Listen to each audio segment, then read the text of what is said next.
I thought it was a good album. I thought it was a pretty good record. But when we released it, let's put it this way: Warner Brothers had a certain, Mo Austin, Michael Austin, Russ Titleman, those guys. Not Titleman. What's his name?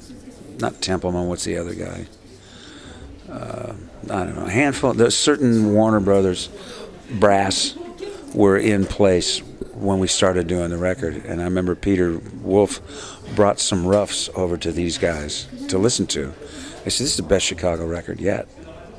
And then we had to go on the road for a little while. We came back. We finished up the record, took it to Tom Lord Alge and mixed it, and then we went to then we submitted it. Now, in that period of time, the whole hierarchy of the record company had changed. And they said, this is the worst Chicago record we've ever heard. Now, the guys in the band totally we want to do a band album. And I said, okay, then don't play anything for anybody. Get down, hunker down, write the best stuff you can write, work as hard as you can with a great producer. Peter Wolf's he's a bad boy. He's a great musician. And I think Chicago always does better records when there's a really good musician at the helm running the show, like David Foster or Peter Wolf. It's like with me working with Greg Matheson, something kind of goes up a little bit, And so at any rate, by the time it was out, I'd been over here in Sweden and Norway and stuff like that playing gigs with my own band. I got back and somebody said, "Hey, this is your fault. You're the one that suggested that nobody play it. We could have done country songs. We could have done this, we could have done that." And I just went, well, wait a minute. Was it my fault 2 months ago and it was the best album we've ever made? No, I bet you it wasn't. I bet you it wasn't, I wasn't the reason for that. So then if that's not happening, then this is not my fault. I think some of what happened is that Robert did kind of a rap song, sleeping in the middle of the bed, and the record company went, no. You guys, and I think that scared him at some point. And that was back then. Record business obviously has changed so much since then.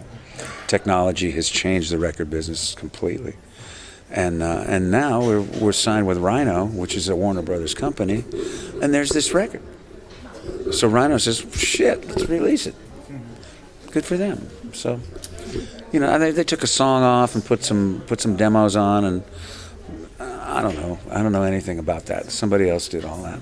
I think they did rough mixes as opposed to the final mixes that we did on the original record. Whatever it was, it's getting good reviews. People are really digging the song, digging the record. I did pretty good stuff on it. Yeah. Show Must Go On's a piece of work. I think it's pretty awesome. What we'd like to do, I think as it is, I think Robert actually, I gotta hand it to him. He really kind of pushed this one right down the management's throat. Said, we got to go do this. We got to go, reestablish, get whatever fans we have left in Europe. It's been so long since we've been there, and we got to do it regularly.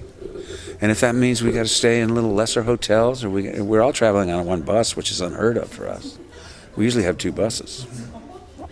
So we got one bus, it's a double-decker. It's a really comfortable bus.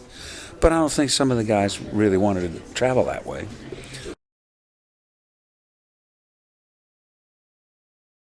I would love to. The hardest part for me at this point doing anything other than Chicago is finding the time. Because with sketch. I would love to. If I could go in with Bruce and Billy and George, it would be. I would absolutely love it. I'd probably put Tamara in the band, and I'd probably see if I could put Will in the band.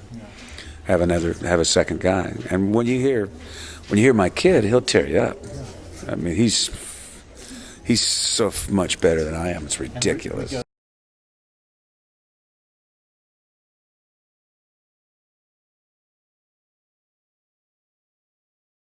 I'm not good enough to play on his stuff. He just, I've written some stuff. There's one tune that, Now That We're Falling, is a tune that he wrote. He said, well, I'm going to find one of these lyricists around town. We'll get one of these big-time lyricists around town. I said, give me a shot at it, And we wrote a really great chorus. It just knocked him out.